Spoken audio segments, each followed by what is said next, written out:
Magandang hapon po sa lahat, Luzon, Visayas, Mindanao, kung saan kayong panig ng mundo po. Sa mga ibang bansa po, at magandang gabi po or umaga dyan sa inyong lahat. Ayan po. Andito tayo, nagbabalik po sa aking YouTube channel po, sa Mil Soriano TV 29 po. Para magbigay na naman ng presyo ng world coins nandyan sa ating harapan po.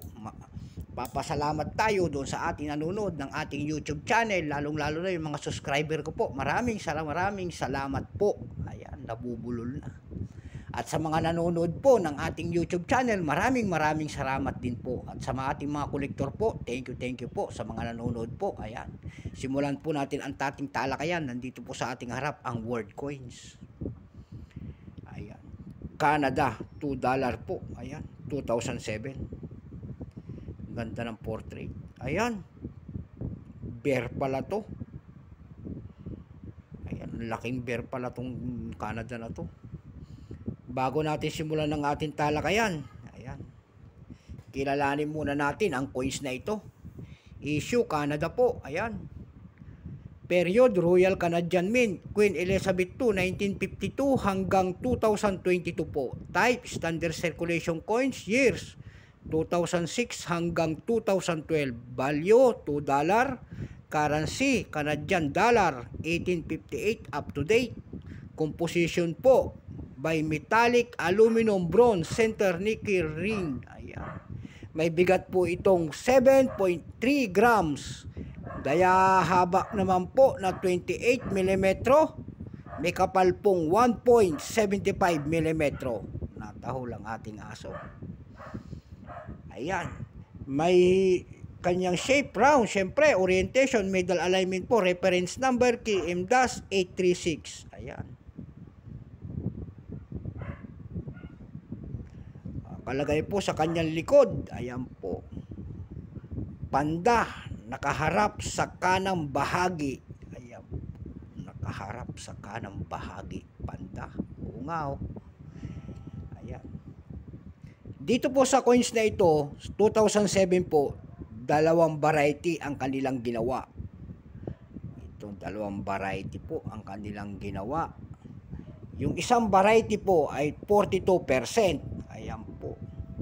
Doon naman po sa isang variety, ang ginawa po ay 0.3%. Specimen set po yun. Nakaset po yun sa kanilang mga ano.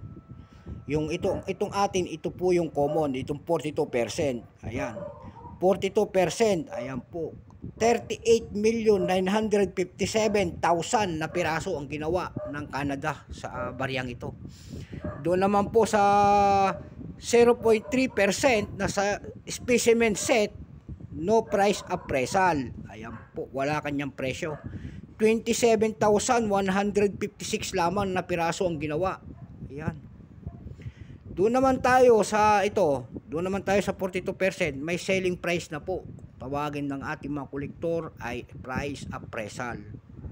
Ang kanyang very fine po ay 82 pesos. Ang extra fine po ay 93 pesos. Ang almost uncirculated po ay 160 pesos. Ito, tignan nyo naman ang kintab, baka almost uncirculated po yan.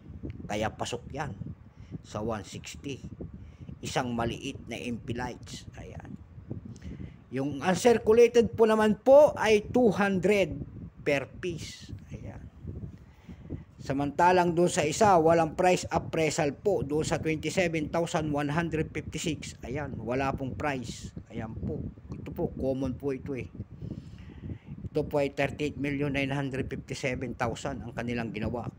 Kaya ako ay naghanap-hanap ulit ng mga presyo nito doon sa ating numista.com at nakakita naman tayo doon ng napakalaking halaga nito. Ayan, mayroon pong halaga doon sa ating numista ito ng $12.50.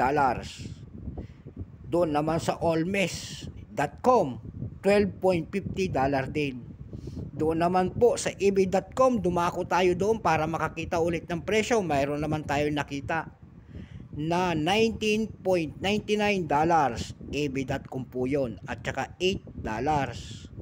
Meron naman tayong nakita doon. Ayan, yung specimen set po na tinatawag niya, yung 0.3%. Mayroon doon nagbebenta po ng $20. Ayan po. Para maliwanagan tayo sa ating mga price ng ating mga foreign coins kung tawagin ng ating mayayaman. Pero sa ating kanto-kanto lamang, kaya ang tawag natin ay world coins. Ayan po. So hanggang dito na lamang po ang aking vlog sa hapong ito. Magandang hapon po sa lahat ng kolektor, Luzon, Visayas, Mindanao, kung saan kayong panig ng mundo po. Lalong-lalo na yung ating mga subscriber dyan. Maraming salamat po at sa mga nanonood ng aking YouTube channel. Ayan po, kung hindi pa kayo nakasubscribe dito sa aking channel, pindutin po ang ating notification bell para ma-update po kayo doon sa mga latest ko pang gagawing video po. Ayan, magandang hapon po sa lahat.